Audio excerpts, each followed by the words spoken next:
Obrigada a todos por estarem presentes e eu aproveito esta oportunidade para agradecer à Comissão Organizadora, que foi fantástica, e à Comissão Organizadora por toda a logística. Portanto, para quem entra aqui parece que isto é simples, mas de facto não foi bastante trabalho de muitas pessoas, e também para quem preparou estes posters e os vai apresentar. E, portanto, eu sei que a agenda do Sr. Ministro é curta e ainda é um dia de facto complicado, portanto, sei que ele tem uma agenda curta e que tem menos de 1 hora para estar connosco, e, portanto, a nossa tarefa vai ser ainda um bocadinho mais difícil, na medida em que nós, desta vez, para fazermos uma sessão um bocadinho diferente, decidimos apresentar também um bocadinho de ciência, para além da discussão mais sobre política científica, que são, para dizer a verdade, perguntas diretas ao Sr. Ministro e à Sra. Presidente da Fundação, que foi organizado integralmente por investigadores e jovens docentes. Portanto, eu não tive qualquer, aliás, eu não fiz nada. Portanto, isto tudo também foi preparado por vários investigadores. E daí que é importante darmos uma ideia, portanto, começar com um bocadinho de ciência, mostrar um bocadinho do que se faz neste laboratório, que junta 3 unidades de investigação, e para o que pedimos o esforço de vários investigadores para fazerem uma apresentação que vai ser o mais rápida possível, mas dentro dos limites também, e que pensamos que seria bom terem essa. Obviamente que o Sr. Ministro ou a Sra. Presidente da Fundação podem em qualquer momento interromper e estabelecermos um diálogo. Portanto, apesar desta correria, eu penso que a ideia é que seja informal, de certa forma, e, portanto, possa haver diálogo e o Sr. Ministro conhecer um bocadinho mais do que nós fazemos, aquilo que nos comprometemos a fazer nos próximos 5 anos e, portanto, para termos sucesso, estamos aqui a dar uma ideia um pouco das nossas forças em termos da investigação complementar. Como já viram, portanto, há projeções para quem não conseguir seguir aqui à frente. Então, muito bom dia, muito obrigada. Vou aqui apresentar de forma muito breve a linha temática número 1, consiste no desenvolvimento de plataformas para Drug Discovery and Development. Qualquer descoberta de um novo fármaco, de uma nova estratégia terapêutica, tem sempre como base investigação fundamental. Essa investigação fundamental serve para descobrir mecanismos celulares ou moleculares que estão por trás de uma doença ou descobrir os mecanismos de resistência a antibiótico, por exemplo. Essa investigação pode ser experimental, ter como base o laboratório, ou pode ter como base a análise de dados, de Big Data, de coortes de pacientes, ou ainda dados que saiam das proteômicas, das ômicas, metabolômicas, etc. A partir dessa investigação e da descoberta dos mecanismos, é possível encontrar novos alvos terapêuticos e moléculas que possam agir nesses alvos terapêuticos. Essas moléculas, então, vão ser estudadas e testadas em sistemas in vitro, em ensaios não clínicos, normalmente modelos celulares, ensaios pré-clínicos em animais ou análise de toxicologia e, por fim, chegarmos à translação. Quais são os principais objetivos da linha temática? Gerar novas patentes e atrair consórcios internacionais que envolvam a academia e a indústria farmacêutica. De forma a concretizar um pouco mais o que estamos a fazer, vamos apresentar 2 exemplos, um desenvolvido pelo IBB e outro pela UCBio aqui no nosso laboratório. Nosso laboratório está muito interessado no AVC isquêmico. O que é o AVC isquêmico? É um AVC provocado pela disrupção do sangue, do fluxo sanguíneo, que deixa de irrigar uma parte do tecido cerebral. É importante chamar a atenção que o AVC é a primeira causa de morte em Portugal e que, apesar de um grande esforço das últimas décadas, não há na clínica nenhum fármaco que tenha como alvo terapêutico o tecido cerebral. Então, no nosso laboratório, nós temos 2 estratégias.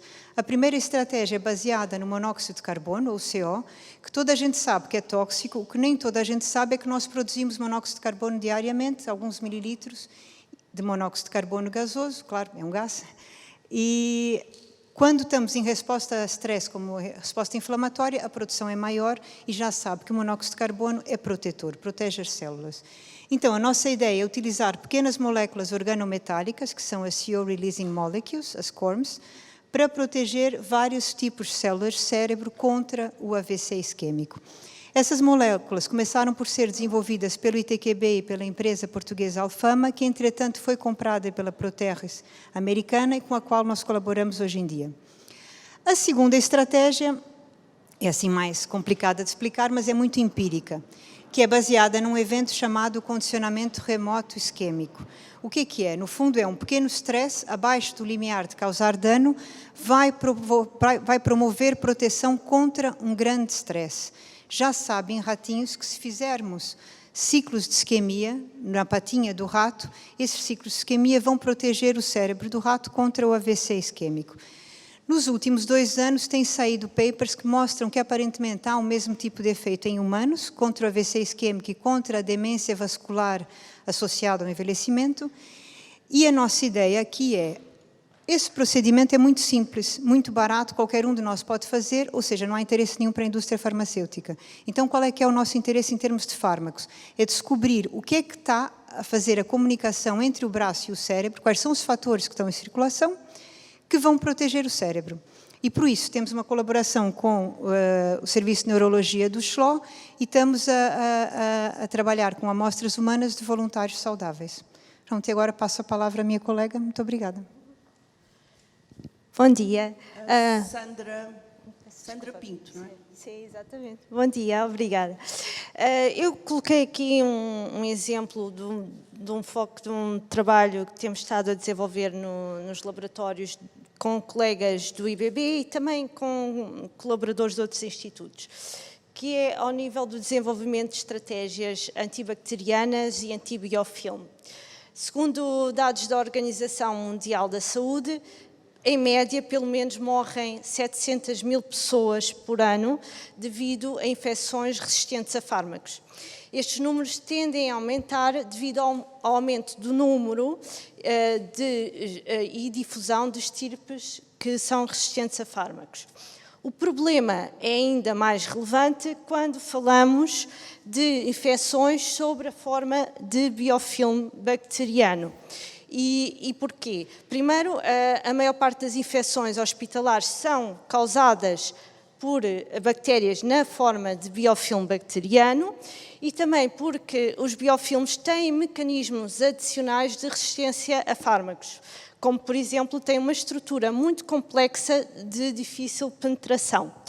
Então, em colaboração com muitos outros investigadores, temos estado no laboratório a desenvolver diferentes estratégias anti-biofilme.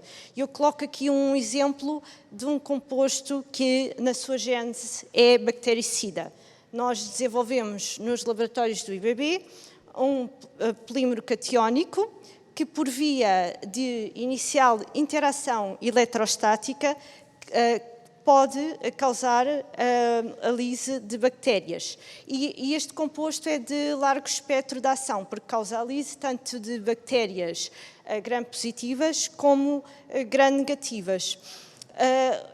O composto também mostrou ser eficiente, principalmente nas fases iniciais de maturação do biofilme. Deste trabalho resultou uma patente nacional. O nosso instituto, o Instituto Superior Técnico, agora vai avançar para a internacionalização da nossa patente e, paralelamente a isto, estamos a preparar o artigo que vai resultar deste primeiro trabalho e o Instituto, em colaboração com o Instituto Fraunhofer, estamos agora a tentar desenvolver, com a incorporação deste polímero catiónico em curativos, estamos a tentar desenvolver curativos antimicrobianos para, com o intuito de promover a cura de feridas crónicas infectadas. Portanto, é um trabalho que ainda está ongoing. Muito obrigado e agora passo ao meu próximo colega. Obrigada.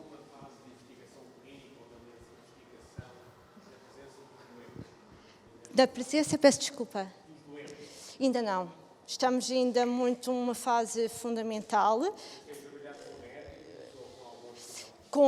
Temos trabalhado com um laboratório de análises que tem várias amostras hospitalares e então nós temos feito o screening de vários isolados clínicos de doenças, por exemplo, fibrose cística, etc. E um modelo mais aproximado que nós temos, ainda não chegamos ao modelo pré-clínico de ratinhos. Nós temos no laboratório também do IBB um modelo de inseto, onde já fizemos um modelo de infecção e tratamento, e para esse modelo nós melhoramos a sobrevivência, neste caso da larva. E, portanto, e agora, esta parte com o Fraunhofer, o Instituto Fraunhofer, é muito recente, e um possível produto final entregaram-nos ontem no laboratório para começarmos a testar a validade deste produto.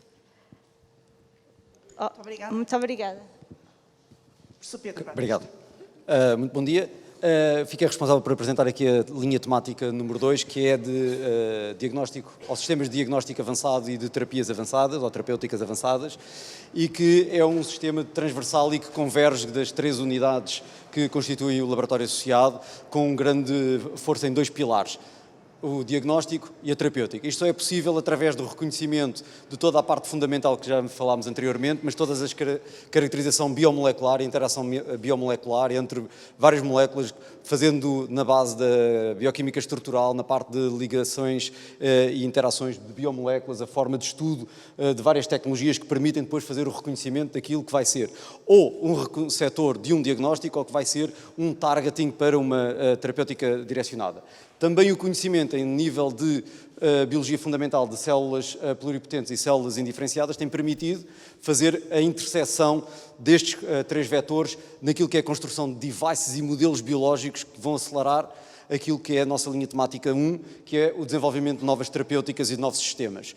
Por exemplo, o desenvolvimento de sistemas que vão ser mais aprofundados, sistemas de organ-on-chip, tissue-on-chips, cells-on-chips, quer seja para modelos de estudo de doença, quer seja para o desenvolvimento e aperfeiçoamento das unidades terapêuticas.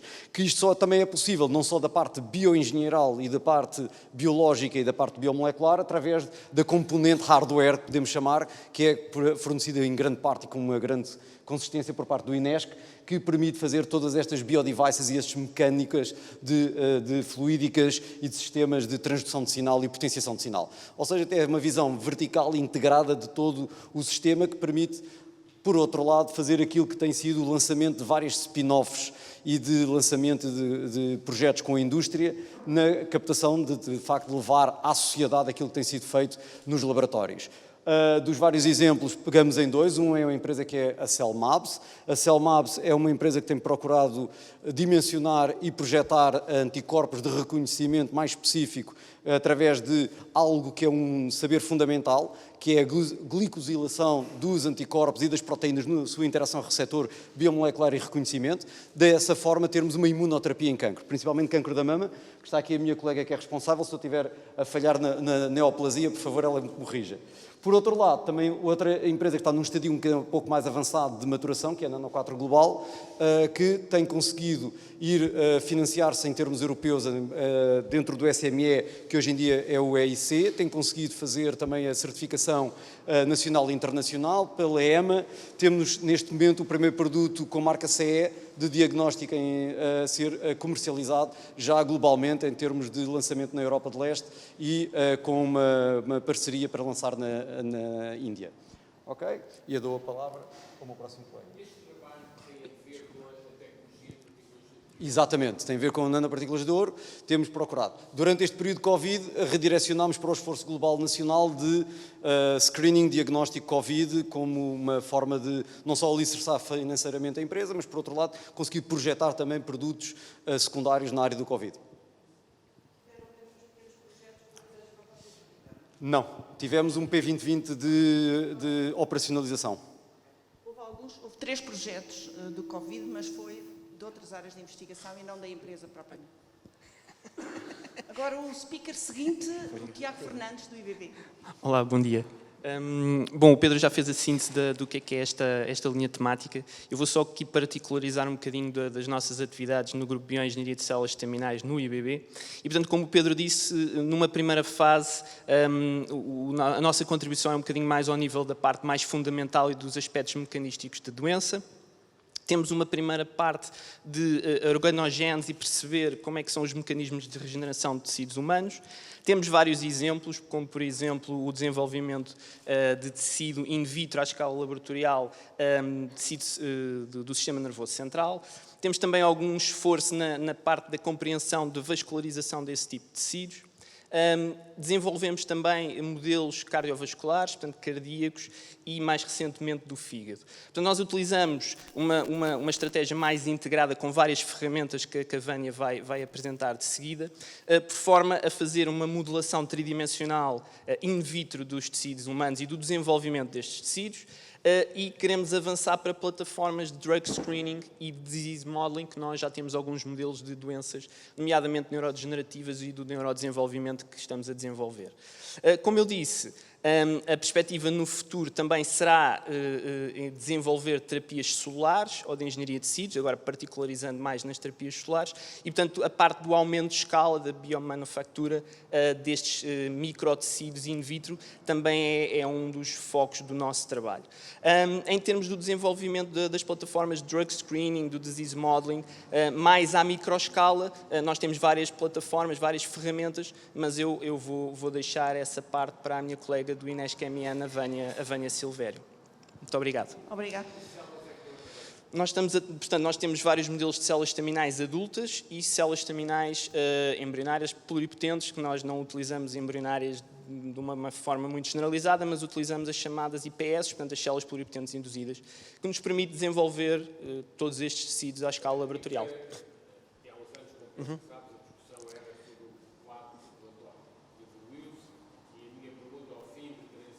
Uhum. O quadro regulatório, o que é que falta mais?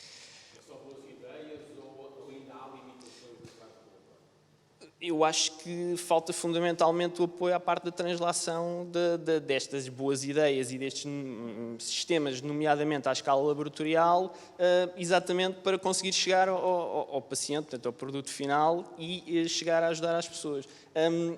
Nós, nesta fase, e especialmente com as células pluripotentes que têm problemas regulatórios e inicialmente éticos, mas que foram um bocadinho já suplantados com a questão das células pluripotentes induzidas, nós ainda estamos a tentar resolver questões de segurança para a utilização dos produtos derivados destas células. E daí que, para a translação clínica, os modelos que nós temos mais perto de chegar às pessoas são os modelos baseados em células adultas, que podem ser isolados a partir, sei lá, daqueles tecidos extraembrionários que são recolhidos pós-parto, da medula óssea, portanto, células mesenquimais, células hematopoéticas. Claro que a plataforma e a panóplia de aplicações é mais reduzida. Estas células pluripotentes, em teoria, terão.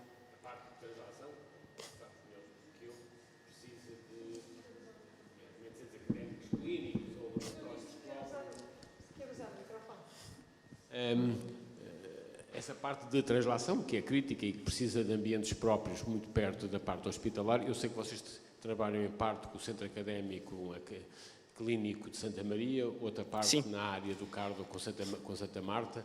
Como é que esta relação de translação face à complexidade que são os ambientes hospitalares para se fazer, aonde é que estão os principais, eu diria, desafios e oportunidades? Eu acho que o principal desafio é criar estruturas que nos permitam desenvolver estes tecidos em condições de GMP. E eu acho que há uma falta de instalações certificadas e específicas para desenvolver, fazer este aumento de escala, produzir os tecidos e chegar ao paciente de forma segura e controlada. E isso é algo que é muito dispendioso e, portanto, se me perguntar onde é que está... É uma questão de infraestruturas ou é uma questão da disponibilidade e do interesse médico? Não, o interesse médico, ele é claro. Nós somos abordados, é muito mais fácil nós sermos abordados pelos clínicos do que nós termos que procurar os clínicos para testar os nossos modelos. Portanto, normalmente vem do outro lado. Portanto, nós somos abordados e a necessidade é criada da parte da clínica. Portanto, ao nível do investimento nas infraestruturas e no desenvolvimento da translação destes produtos, eu acho que é aí que está o cerne da questão. Se é feito com dinheiro privado, se é feito com investidores públicos ou privados. Portanto, eu acho que aí é que está o bottleneck, digamos assim. Okay? Dinheiro. Então é melhor passarmos Maria, muito obrigado. para a Sempre Vânia o problema Silvério do dinheiro. Inês. Obrigada. Olá, bom dia a todos. Eu venho do Inesc Microsistemas e Nanotecnologias. Nós estamos neste consórcio para colaborar com o desenvolvimento e a miniaturização de laboratórios. Portanto, aquilo que vocês ouviram anteriormente pode ser estudado em pequenos laboratórios que cabem na palma da mão, e eles são conseguidos no Inesc MN através de fabricação em ambiente de sala limpa. Portanto, quando miniaturizamos, começamos a precisar de outras técnicas, nomeadamente técnicas de fabrico, de deposição de filmes finos e de remoção desses filmes finos, e tudo isso é feito em ambiente de sala limpa e permite integrar tanto sensores como atuadores nestes microsistemas.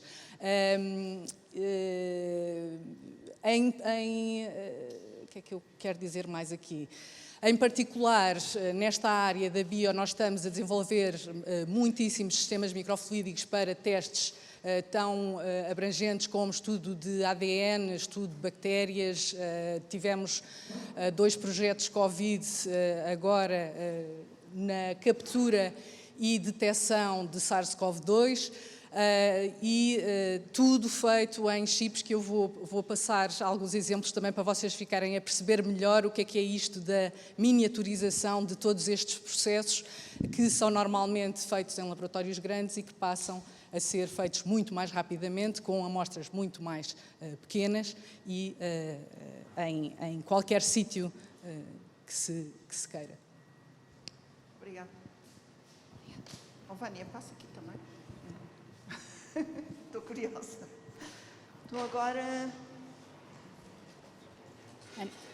Ana Freitas. A Sílvia... Não, Ana Freitas, peço desculpa. Ana. Ora, muito bom dia a todos. Meu nome é Ana Freitas, sou investigadora do CBIO na Faculdade de Farmácia do Porto. Posso dizer que trouxemos uma comitiva do Porto só para estar aqui presente neste ilustre evento. Muito bem, ficamos à espera. Estou aqui então para apresentar a linha temática 3, que está relacionada com a saúde humana e a segurança ambiental e que lida com problemas globais e societais muito importantes, não só para a saúde, mas também para a economia, o que se enquadra perfeitamente no programa Quadro Horizonte Europa.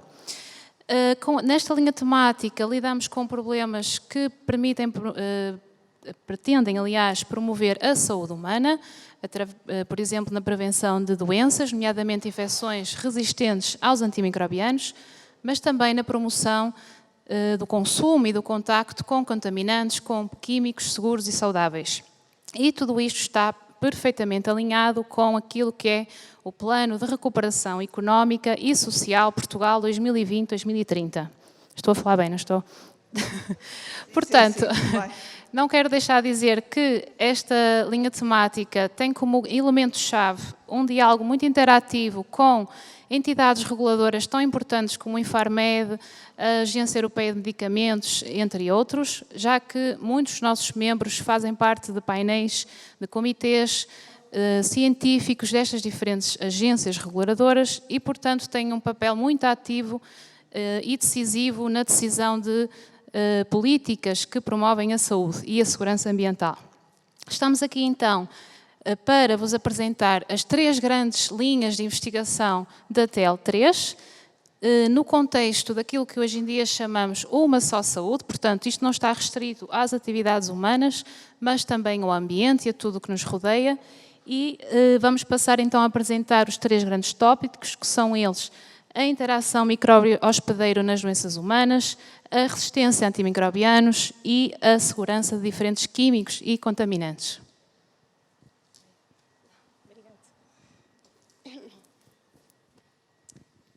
Bom dia a todos. Sim. Meu nome é Silvia Sousa. Eu venho fazer esta apresentação em nome do IBB Instituto Superior Técnico. Vou apresentar na parte de interações patogênio-hospedeiro um caso em exemplo, que é as bactérias do complexo, as infecções do complexo Burkholderia cepacia em doentes com fibrose quística. Estas infecções são crónicas nestes pacientes e têm um problema que é a resistência a antimicrobianos. Por isso, vários estudos têm sido realizados por investigadores do IBB para tentar perceber quais são os mecanismos de interação de forma a conseguir identificar alvos terapêuticos, futuros alvos terapêuticos. Eu dou exemplo de vários estudos neste póster. Um deles tem sido tentar sequenciar isolados em série que estão numa infecção crónica num doente com fibrose quística durante vários anos, fazer sequenciação do genoma para tentar perceber quais são as alterações, qual é a evolução destes isolados dentro dos pacientes. Outro estudo que tem sido feito tem sido o potencial das adesinas, porque estas bactérias aderem às células epiteliais e invadem as células epiteliais dos doentes com fibrose quística. Por isso, estas proteínas, descobriu-se que estas proteínas, as adesinas, estão envolvidas neste tipo de interação. Logo, estes estudos, o que se pretende fazer é tentar descobrir mecanismos de antiadesão. Outra forma também de descobrir alvos, descobrir alvos é tentar tentar descobrir os reguladores de virulência, e nesse caso temos as proteínas HNS e os chaperones de RNA e os pequenos RNAs, que também têm sido estudados porque têm-se verificado que são muito importantes para o desenvolvimento, para a virulência, para a regulação da virulência.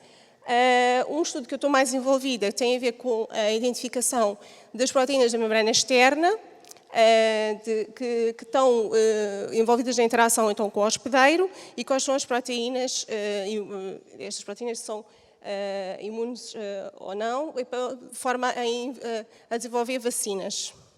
Por isso, todos estes estudos que eu estou aqui a explicar têm como objetivo descobrir novas formas de prevenção, como, por exemplo, a vacina, ou no desenvolvimento de novas estratégias terapêuticas, novos antimicrobianos. Estava aqui exatamente a perguntar ao professor Sampaio Cabral se vocês, nesta área, se têm alguma colaboração, sobretudo com o IBET e o TQB, mas sobretudo com o IBET na área do RMNA para vacinas. Não.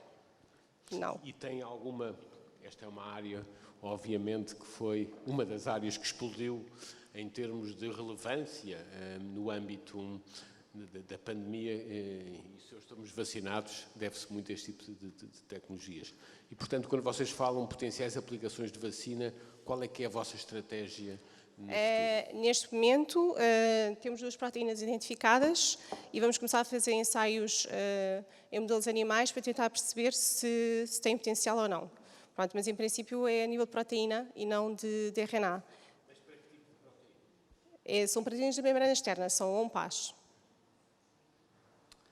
Muito bem. Então, finalmente, no âmbito desta linha temática, vai falar a Ana Freitas sobre... A resistência. Ana Freitas, da UCB. Bom, estou aqui então a representar o nosso grupo de investigação que trabalha há mais de 20 anos para combater a crise, que já é muito antiga, mas que parece não ter fim, da resistência a antimicrobianos.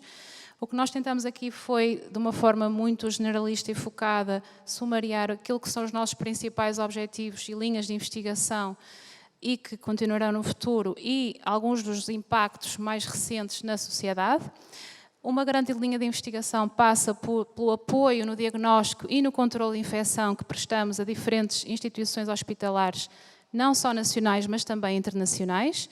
E isto passa pela aplicação de metodologias e ferramentas de baixo custo, de alto rendimento, rápidas, e somos várias vezes solicitados para apoio. Por exemplo, fomos nós que há uns anos apoiamos na resolução do surto do Hospital de Gaia, que vitimou algumas pessoas, e ajudamos na tipagem bacteriana e na resolução do surto mais eficaz.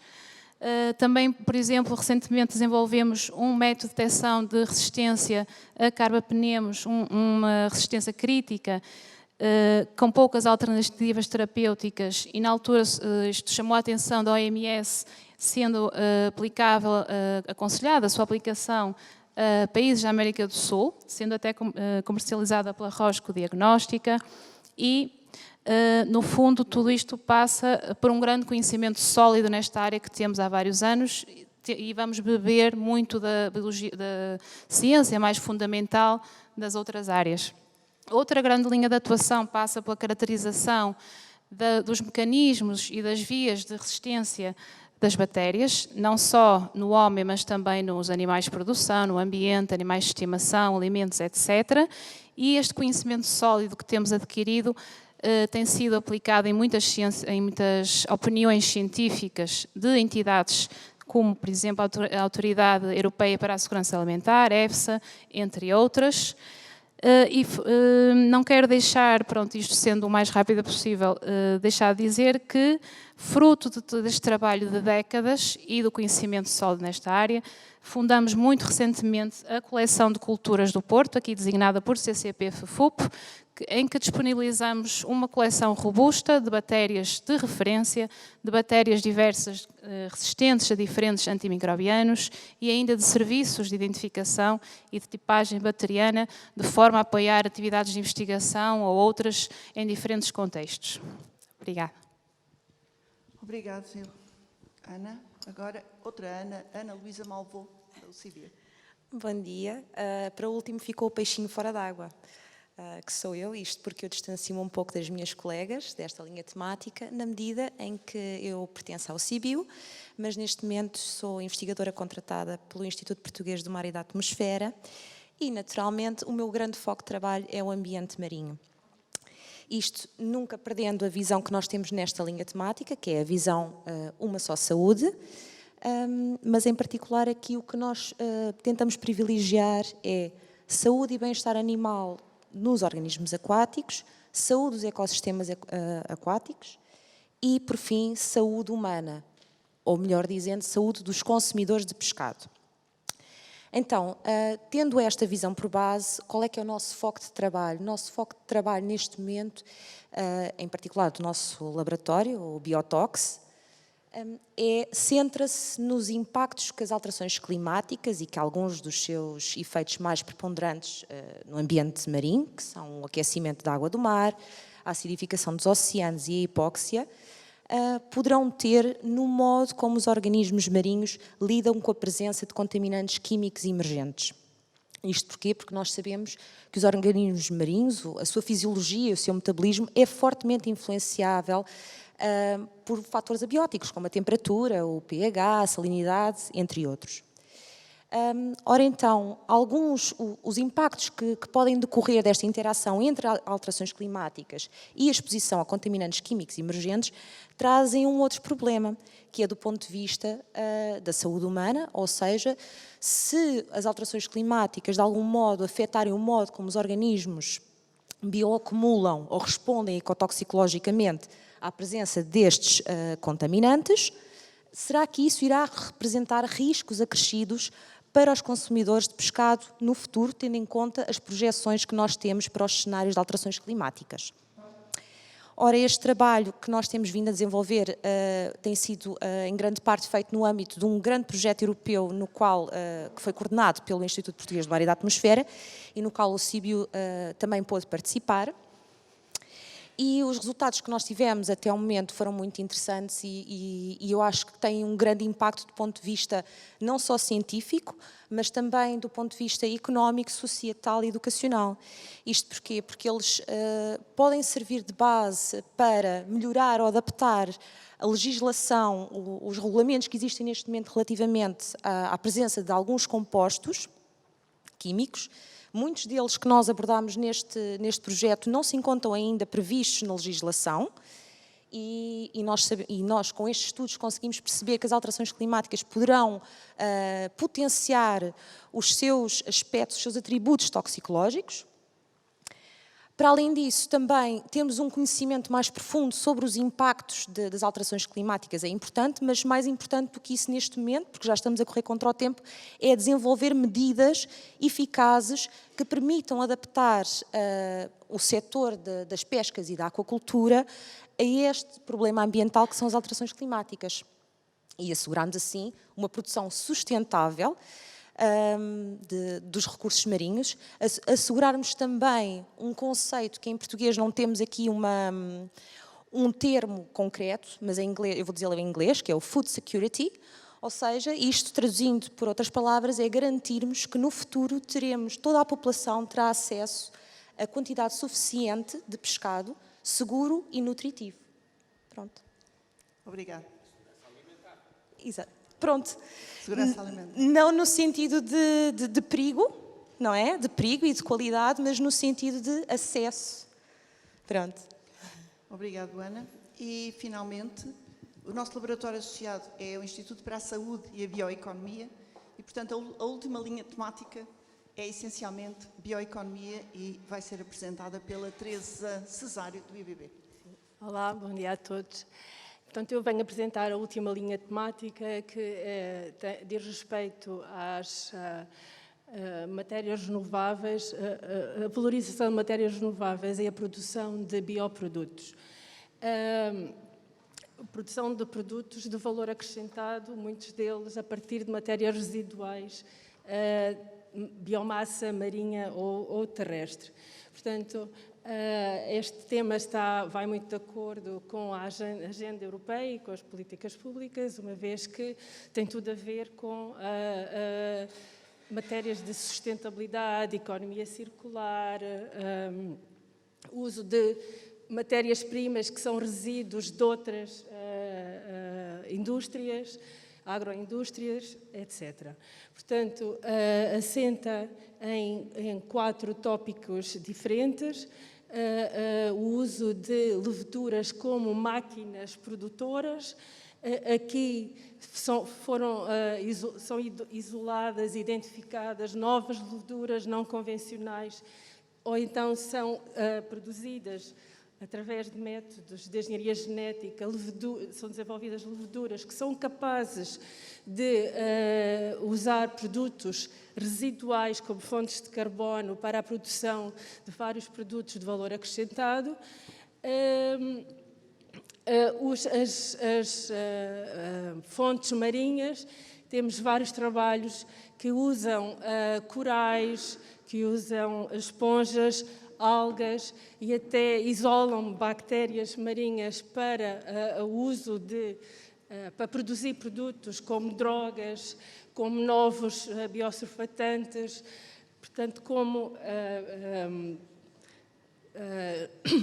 pronto, muitos destes produtos que ali depois vou especificar. Também trabalhamos na área da produção de biopolímeros que são produzidos por bactérias e que são biodegradáveis.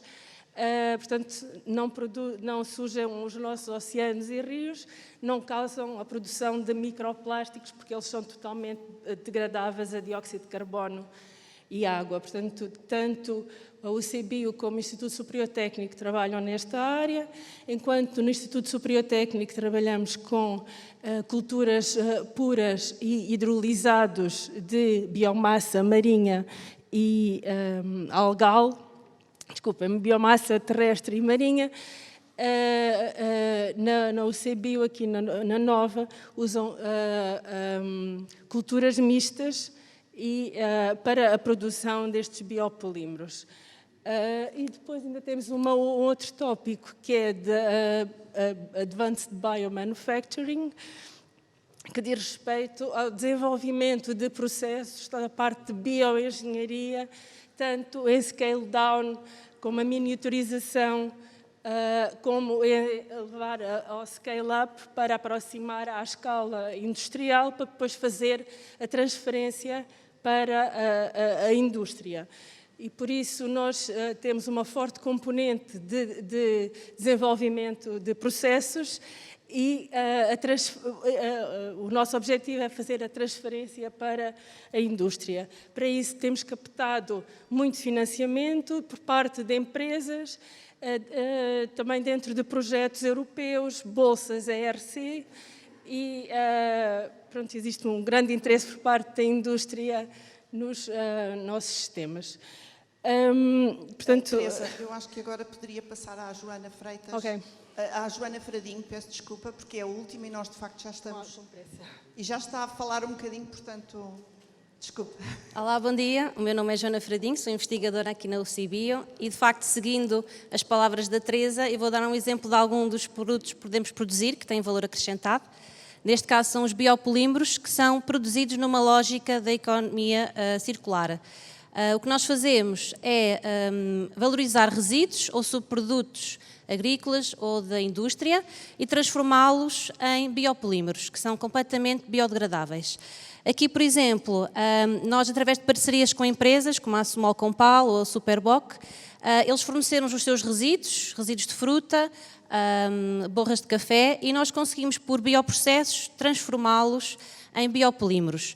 Nós desenvolvemos estas tecnologias a uma escala laboratorial, mas na UCBio nós temos uma unidade piloto que está completamente equipada e que nos permitiu fazer primeiro um scale-up da escala laboratorial para piloto, e depois de termos desenvolvido essa tecnologia em piloto, foi já possível transferir a tecnologia para empresas, neste caso uma empresa belga, que aumentou a escala de produção e conseguimos produzir vários quilos de nossos polímeros. Estes polímeros, seguindo esta lógica circular, são purificados e é já possível ter alguns produtos que estão a ser testados numa cadeia de supermercados da Sonai Continente, em que substituem aqueles tabuleiros plásticos não degradáveis por tabuleiros que são completamente biodegradáveis e que vocês conseguem ver ali assim alguns exemplos em cima da mesa e que estão a ser neste momento testados. Também podemos utilizar alguns destes polímeros para o desenvolvimento dos sensores. Finalmente, os polímeros são completamente biodegradáveis e por isso nós conseguimos seguir o ciclo, que não termina, porque é sempre um ciclo, e se estes tabuleiros, se estes bioplásticos forem recolhidos juntamente com outros resíduos, eles são completamente compostáveis. E por isso, no final, não vamos ter aqueles microplásticos e ficamos libertamos dessa poluição. O que é importante é que nós conseguimos então desenvolver estas tecnologias, nós conseguimos na unidade, não ficamos só a uma escala de laboratório, conseguimos desenvolvê-la a uma escala piloto e isto vai responder às exigências da nossa sociedade, que quer processos mais sustentáveis, quer produtos que sejam amigos do ambiente. E temos atraído financiamento, como disse a Teresa, europeu, e também das empresas que estão preocupadas em responder às exigências dos seus consumidores. Muito obrigada, Joana. E com esta apresentação terminamos esta visão global de um pouco de ciência. E eu sei que a agenda do Sr. Ministro permite estar 5 minutos? 5 minutos. E, portanto, eu passava de imediato a palavra a uma das organizadoras da sessão seguinte de perguntas. Não, depois já lhe dou a palavra. Não, passe-lhe a palavra. Pronto. Sr. Ministro, ficamos muito felizes por estar aqui, porque queremos ouvi-lo.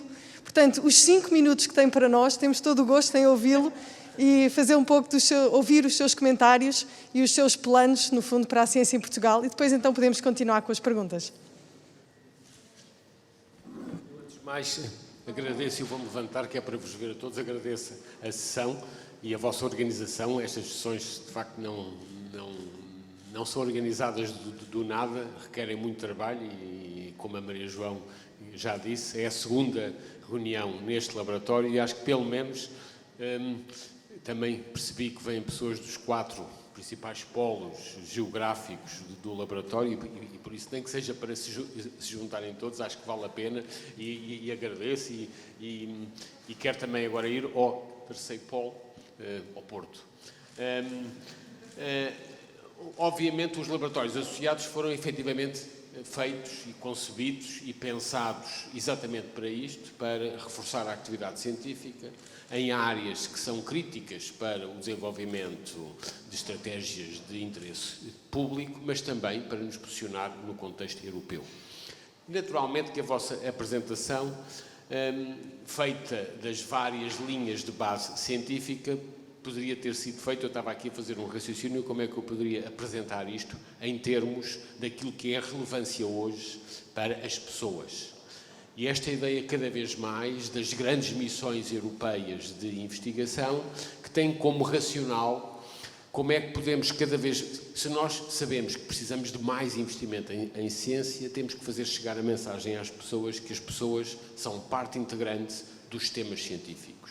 E o que vocês aqui mostraram é que a vossa ciência, do ponto de vista das pessoas, é crítica para aumentar a esperança de vida, reduzindo desde aspectos de infecções até, sobretudo, possibilitando reduzir as mortes por cancro ou os problemas cardiovasculares. Por exemplo, na área do cancro, como sabem, a missão europeia é, no prazo de uma década, aumentar a esperança de vida de 50% para 70%, ou pelo menos, por outras palavras, de dizer que até 2030, na Europa, 3 em cada 4 doentes de cancro têm pelo menos um tempo de 10 anos de vida.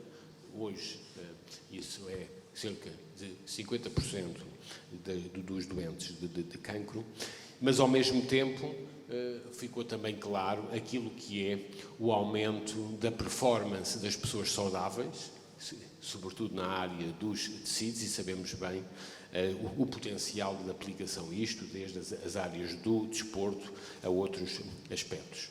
Naturalmente, do ponto de vista da segurança das pessoas, ter pessoas mais seguras, quer face àquilo que é as aplicações no bioterrorismo, ou, sobretudo, conseguir que mais alimentos cheguem a uma população mundial que está a crescer, irá crescer 30% até de 2050, e por isso o tipo de sensores aqui apresentados com combate não apenas às questões do bioterrorismo, mas às pragas, pode ser uma mensagem particularmente importante, assim como, obviamente, toda a área daquilo que é melhorar a alimentação, possibilitando comportamentos ecológicos que, mais uma vez, facilitem não apenas uma alimentação de maior qualidade, mas distribuir a alimentação a uma população que a nível do mundo irá crescer. E por isso a apresentação, estas apresentações, do ponto de vista daquilo que são as pessoas e as estratégias públicas, parece-me perfeitamente óbvia, muito interessante, e agradeço o vosso esforço de a apresentarem desta forma. As outras duas questões críticas, para mim, é a inserção deste processo no esforço europeu, porque nós sabemos que o nosso crescimento científico, que a todos nos deve orgulhar, foi feito nos últimos 25 a 30 anos, aumentando sobretudo o número de pessoas, de investigadores, mantendo a despesa por investigador muito baixa, ao mais baixo nível europeu. E é aquilo que é um país, que hoje no contexto mundial é um país considerado o clube dos ricos, mas no contexto europeu é um país relativamente pobre.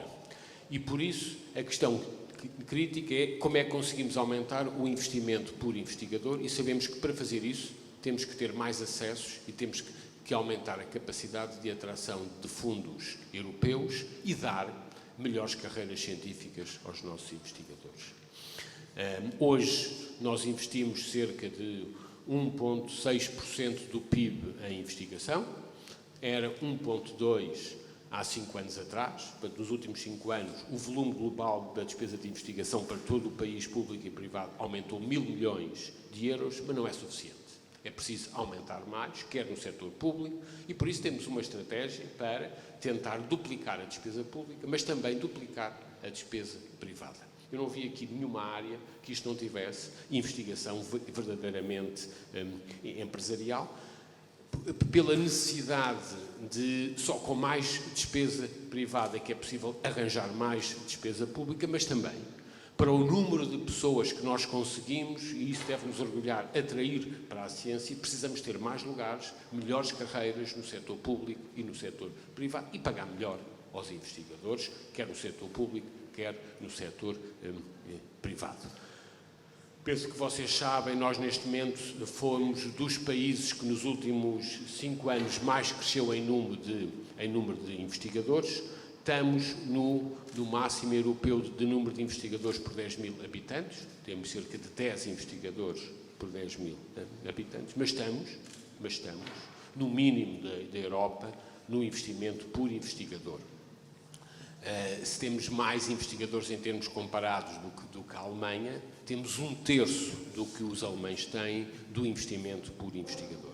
E por isso temos que continuar a dar oportunidades a todos os jovens para fazerem ciência, mas também temos que fazer um esforço que é muito mais complexo, para além de aumentar só o volume, aumentar também a intensidade do financiamento. Isso sabemos, em Portugal, nos Estados Unidos, na China, só se faz com o setor privado e com melhores carreiras no setor académico e no setor privado. E por isso, evoluir no trajeto científico existe também, para fazer mais investigação básica, é preciso ter mais investigação no setor privado, quer sejam empresas em Portugal, quer sejam empresas fora de Portugal.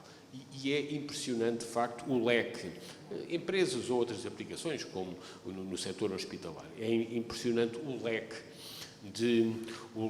de instituições, desde pequenas empresas, algumas que já foram pequenas hoje são grandes empresas que aqui estão. E uma pergunta que eu estava a fazer aqui ao Joaquim Sampaio Cabral é também em quantas candidaturas estão vocês envolvidos agora no plano de recuperação e resiliência. Há vários processos em curso, desde a segurança alimentar, à valorização de produtos, aos novos diagnósticos, às terapias, e obviamente esta é uma área de olhar pelo utilizador, mas fazer investigação básica. Não é possível melhorar a qualidade de vida, ou a segurança alimentar, ou a nossa qualidade alimentar, ou atingir os objetivos europeus da Lei do Clima para 2030, em termos de combate às alterações climáticas, sem fazermos investigação fundamental. Portanto, o posicionamento deste laboratório face ao cenário europeu, ao cenário nacional e ao cenário empresarial que temos e que devemos evoluir, parece-me a mim que é particularmente promissor, e tudo o que possamos fazer para vocês orientarem-se por aquilo que são os cidadãos e mostrarem que a vossa investigação básica é particularmente relevante para aquilo que é o posicionamento de uma sociedade com mais qualidade, com melhor esperança de vida, com mais segurança alimentar e mais protegida sobre aquilo que são as ameaças das alterações climáticas. E, portanto, se me permitem um desafio, é também tentar encontrar esta história do lado das pessoas e este encontro entre aquilo que é a oferta científica e aquilo que é a necessidade das pessoas e dos cidadãos. Acho que é particularmente importante esse encontro e aí encontrar áreas, naturalmente, de desenvolvimento económico, desenvolvimento científico em comum. Se o contexto europeu neste laboratório é óbvio, e a vossa inserção em redes europeias é particularmente conhecida, também temos que perceber que o nosso contexto europeu exige necessariamente termos melhores carreiras científicas. E os laboratórios associados são feitos para criar também uma relação de poder nova entre o poder académico, e é bom ter aqui um diretor de uma faculdade, diretores dos laboratórios, porque isso faz parte da narrativa dos laboratórios associados, criar diferentes centros de poder e facilitar um debate. Também sou académico, portanto um debate que é sempre complexo, entre as estruturas académicas, as estruturas científicas, porque no fim temos que dar oportunidade a todos que têm méritos de chegar ao topo das carreiras e de ter mais perspectivas de carreira. E por isso não sei daqueles aqui que optaram por ter uma carreira académica, outros que querem ter uma carreira científica, outros querem ter uma carreira mista. Mas a nossa estratégia em política científica é facilitar melhores carreiras e dar oportunidade às pessoas e às suas instituições de decidirem que tipo de carreira, se são mistas, se é só um tipo, se são outra. Essa está no quadro da autonomia das instituições. E para isto, e acabo com esta referência, é preciso que estes laboratórios associados sejam verdadeiramente instituições muito fortes. E por isso estas redes têm que se fortalecer institucionalmente para poderem negociar, para poderem discutir com as várias instituições académicas onde vocês se inserem. Quanto mais forte for o laboratório associado em termos científicos, melhor é a capacidade de negociar, porque sabemos que as instituições de ensino superior, em Portugal e em qualquer parte do mundo, têm as suas próprias carreiras e, para além daquilo que seja o potencial do próprio laboratório ter as suas carreiras, também essa negociação com as instituições académicas é muito importante. Eu estou a dizer isto à frente de um diretor porque isto faz parte da estratégia de reforçar os laboratórios associados e reforçar diferentes centros de poder e de decisão, mas sabemos claramente que as universidades e as faculdades são centros de decisão fortes e precisamos dos laboratórios associados que sejam também centros fortes para poderem, obviamente, abrir um diálogo positivo, construtivo. Quem ganha são os investigadores, são as mulheres e os homens que querem fazer investigação e precisam de uma carreira para evitar a precariedade que o trabalho científico e outro trabalho tem em Portugal. E por isso, hoje ainda continuamos com muitos desafios. A FCT conseguimos aumentar o orçamento da FCT em cerca de 40% desde 2015 e 2021, mas não chega, é preciso mais. E por isso, se é verdade que duplicámos o número de bolsas de doutoramento, temos que continuar a fazer, porque estamos a doutorar pouco.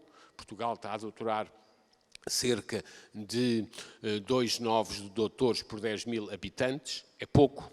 É muito pouco, porque é semelhante ao que a Espanha está a doutorar, mas é sensivelmente 40% abaixo da Holanda e 50% abaixo da Alemanha e 1/3 daquilo que os países nórdicos estão a fazer, para termos que doutorar mais, mas também temos que ter melhores carreiras científicas e, apesar de termos triplicado o orçamento da FCT para emprego científico, sabemos que não chega. E este esforço conjunto, um esforço coletivo, de arranjarmos mais financiamento, melhores carreiras, só será possível se estivermos melhor inseridos na Europa e se conseguirmos atrair mais financiamento e envolvimento empresarial, e por isso é que acreditamos que é preciso haver laboratórios associados que, para serem efetivos, têm que ser fortes.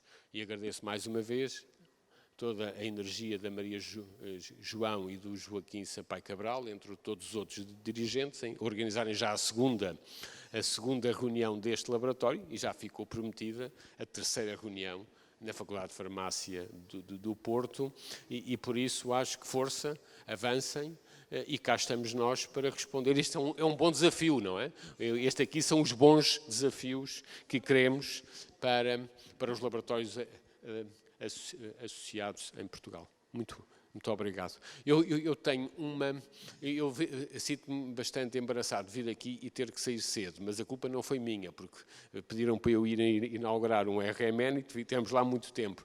Eu tenho hoje um problema terrível e não escondo. Como sabem, amanhã saem as notas do acesso ao ensino superior e eu tenho, a partir da 1 da tarde, estar na Direção-Geral do Ensino Superior para discussão da apresentação dos resultados. E por isso vou ter mesmo que sair, porque não posso mesmo chegar tarde. Tenho lá uma equipa muito grande à minha espera, mas encontramos, que se não for aqui, encontramos certamente na Faculdade de Farmácia. E o professor Sampaio Cabral é júri do doutoramento, mas como fica aqui a presidente da FCT, é uma boa desculpa para vocês poderem dizer mal do ministro à frente da presidente da FCT.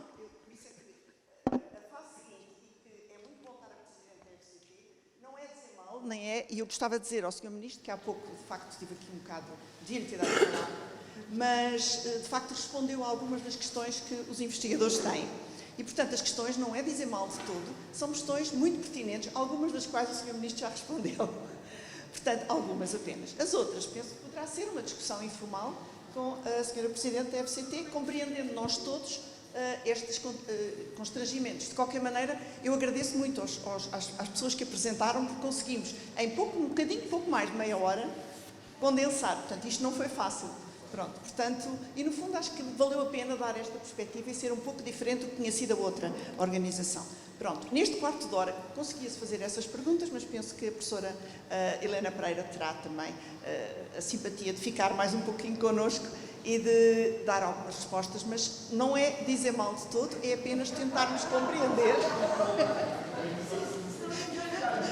Não vai embora, porque é uma conversa com investigadores. Senhora Presidente, obrigada por estar aqui. É uma sorte também termos a disponibilidade dos nossos órgãos estarem e ouvirem as nossas preocupações. O nosso objetivo é ouvir os planos e ideias e estratégias, comentários que possam fazer. Vamos realmente ser muito breves e se calhar temos algumas perguntas, umas são mais gerais, outras mais específicas. Dentro das gerais, o Sr. Ministro já falou do PRR. Nós estivemos, aliás, a avaliar algumas das calls que estão abertas. Vou ser sincera, não nos pareceu que houvesse calls que pudessem financiar ciência fundamental. Portanto, gostaríamos de saber se há essa possibilidade. E também, já agora, junto a outra pergunta, um tema que nos é muito querido, que é o equipamento. Reforçar o equipamento. Estes laboratórios associados precisam de renovar. Houve uma grande aposta nas contratações, e ainda bem, excelente, mas de facto nós estamos a precisar de financiamento para novos equipamentos e infraestruturas. Haverá calls para tal e, se não, quais é que podem ser as nossas alternativas? Obrigada. Bom, deixem-me responder-vos de uma maneira muito sintética às vossas preocupações. Depois, se calhar, ainda farei umas considerações um bocadinho mais gerais, mas vou primeiro às questões concretas. PRR. Este plano de recuperação e resiliência, de facto, não é um plano feito para a ciência e para a investigação. É um plano feito, como o nome diz, para a recuperação económica e social e para a resiliência da nossa sociedade. Portanto, a investigação, nas agendas mobilizadoras, a investigação está lá, mas em associação em empresas. São as empresas os motores. Uma unidade de investigação não se pode candidatar às agendas mobilizadoras do PRR. No entanto, os temas que estão, portanto, os avisos que saíram e os temas que estão elencados são temas interessantes para vocês, para a vossa área de trabalho e no qual, diria eu, a participação das vossas unidades de investigação seria muito útil. Mas tem que ser em associação com uma ou mais empresas, não é? Eu estou a pensar, por exemplo, reparem do que é que eu ouvi, que sei que vocês têm contactos, por exemplo, a Ovion, a Bial, para falar só do campo médico, são claramente empresas que devem ter associadas na sua candidatura investigação atrás. A investigação, como está descrita, é uma investigação já um bocadinho mais aplicada, mas neste campo é sempre possível puxar para o fundamental um bocadinho para suporte depois de coisas mais aplicadas. Não é? Portanto, mas não é, reparem, por exemplo, a IFCT, às vezes a pessoa pensa, ouve falar nos muitos milhões do PRR e diz, bom, a IFCT vai ficar cheia de dinheiro. Nós não temos absolutamente nada, zero. Zero de financiamento no âmbito do PRR. A outra coisa dos equipamentos, o reequipamento, não é? E as grandes infraestruturas. Obviamente que é preciso, sei muito bem. Se depender, isto é o meu alarme, se depender da IFCT, obviamente que nós dizemos sim, claro que sim, é um concurso preciso, não só a renovação das infraestruturas e, portanto, o financiamento associado às infraestruturas, por exemplo, da RMN, que é importante, como também o reequipamento em termos eventualmente mais gerais. Não é? Agora, a IFCT, como sabem, também tem que ter o seu próprio financiamento e nós gastamos tudo o que nos dão.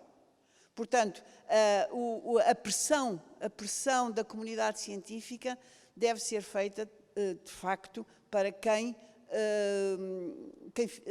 dá o orçamento à IFCT. Mas, não esquecendo aquilo que o nosso Ministro disse e que é muito importante, que é a FCT portanto, o financiamento público deve ser uma parte não maioritária do financiamento da ciência. Portanto, temos a outra, deve ser aí 1/3, para aí, assim em números médios, não é? Se calhar o outro terço deverá ser europeu ou internacional e o outro terço, se calhar, vir do sector privado. Não é? Portanto, isto requer, obviamente, ainda mais um esforço para os centros de investigação, que não é só ganhar projetos, digamos assim, no meio científico, é também tê-lo no domínio internacional e as associações com empresas. Portanto, tudo é um esforço adicional para vocês, e eu sei muito bem como isso é, não é? Mas pronto, quer dizer, não consigo, o que eu vos posso garantir é que, e é independente de eu estar à frente da FCT, portanto é a filosofia da FCT, quando houver possibilidade de financiamento para reequipamento e para infraestruturas, eu associo sempre as duas coisas um bocado, falemos, abriremos os avisos logo que tenhamos disponibilidade financeira para tal. Não sei a dizer-vos quando será, não é? É pura das verdades. Deixem-me só dizer-vos que, e termino com estas coisas um bocadinho mais gerais que vos vou dizer, a IFCT, reparem, tem que ter é a Agência de Financiamento da Ciência em Portugal, não é? E tem este peso importantíssimo, vou-vos dizer quais são os pilares, digamos assim, que nós temos que atender em todos eles. E falámos já deles todos aqui.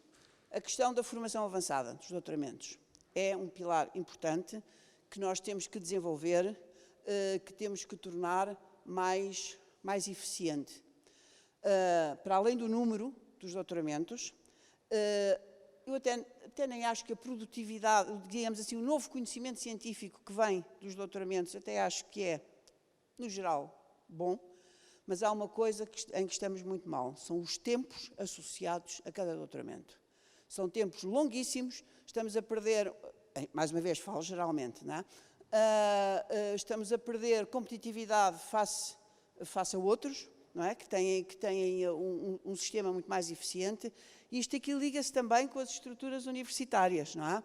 Porque não é só a feitura, digamos assim, do processo da tese, da criação da investigação para a tese, como depois o tempo que demoram os trâmites burocráticos nas universidades, salvo algumas exceções, é demasiado longo.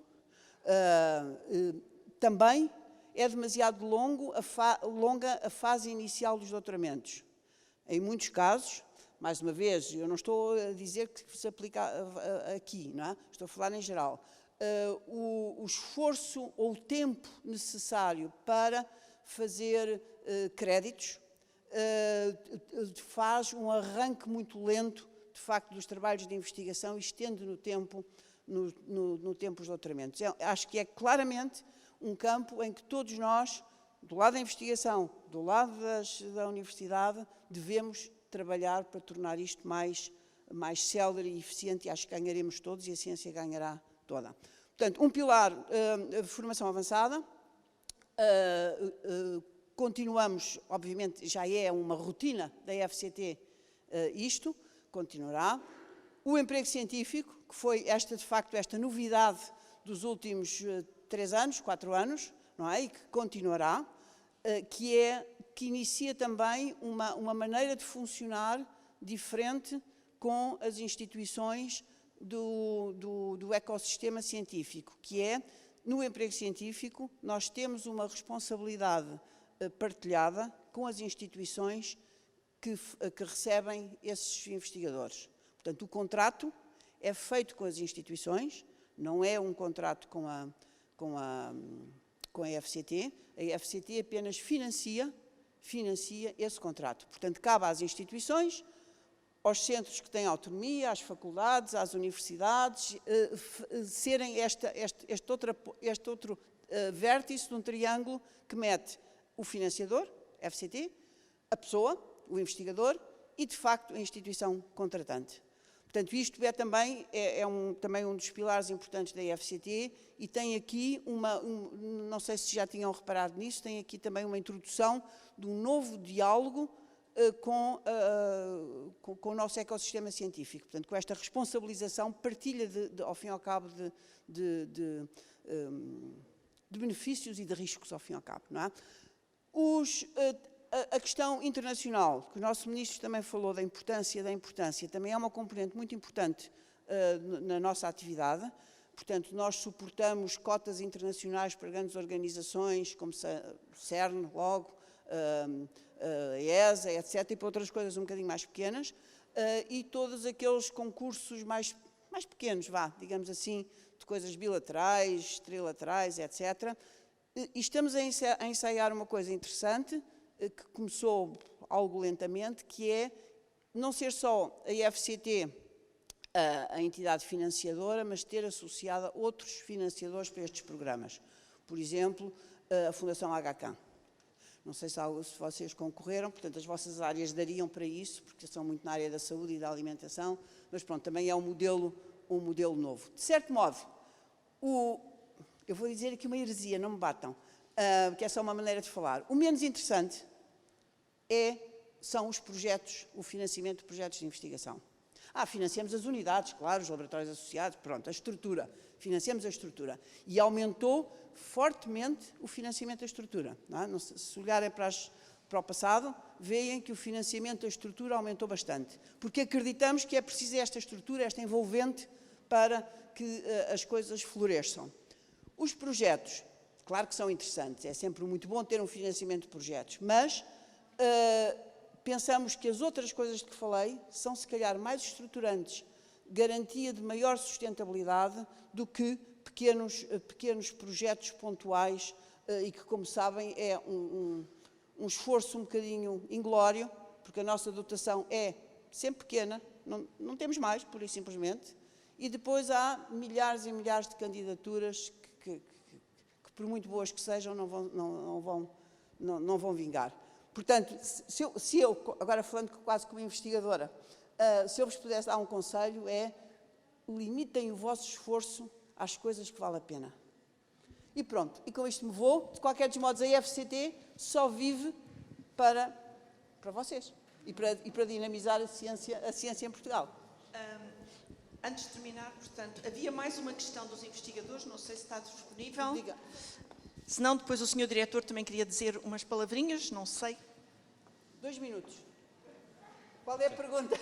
1 minuto para cada. Pronto, Ao Sr. Diretor, 1 minuto, para o Simão, uma pergunta. Sim, eu vou ser muito rápido e direto ao assunto, então.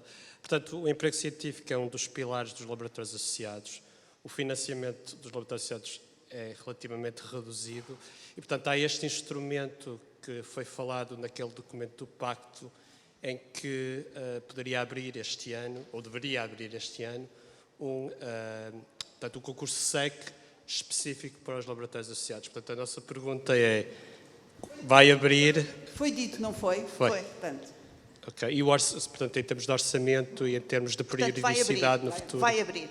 O aviso, deixa-me dizer-vos, eu disse nessas declarações públicas, eu disse que íamos logo que acabasse a fase de estabelecermos com os laboratórios associados as bases do contrato de programa e iríamos trabalhar no aviso. E assim fizemos e temos o aviso praticamente pronto. Isto, como sabem, tem que passar pelos jurídicos, para estas coisas todas. Muito obrigada. Praticamente pronto e, portanto, abrirá depois dos laboratórios associados terem contratualizado, porque senão não podiam concorrer. Ainda não está, exatamente. Não está. Muito obrigada. Nada. Então, agora, finalmente, antes de terminarmos este encontro, passava a palavra ao Sr. Diretor. Eu não quero demorar muito tempo, porque eu sei que a Sra. Presidente não tem tempo. Eu só queria dizer que agradecemos muito a presença do Sr. Ministro e também da Sra. Presidente da Fundação para a Ciência e Tecnologia.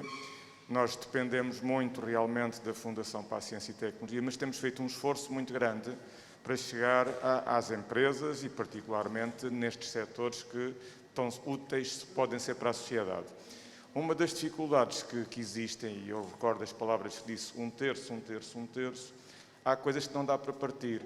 Quando nós falamos com empresas, eles querem aquele projeto, independentemente de nós termos os equipamentos ou não. E, portanto, aqui a parte dos equipamentos é lá vem das estruturas e, às vezes, não é possível fazer uma candidatura que enquadre só um terço aqui, porque o outro terço já não cobre aquilo e o outro terço ainda menos. E, portanto, talvez pudéssemos pensar de que forma é que, no futuro, também estes programas possam considerar estes aspectos, porque os projetos à Europa, aos HAs, também não é fácil de gerir nestes termos. Portanto, é uma equação difícil, com muitos constrangimentos, mas nós estamos cá para isso. Nós estamos cá exatamente para tentar ultrapassar esses constrangimentos e, por isso, agradecemos todo o dinheiro que possam arranjar, que nós utilizamos-lo todo.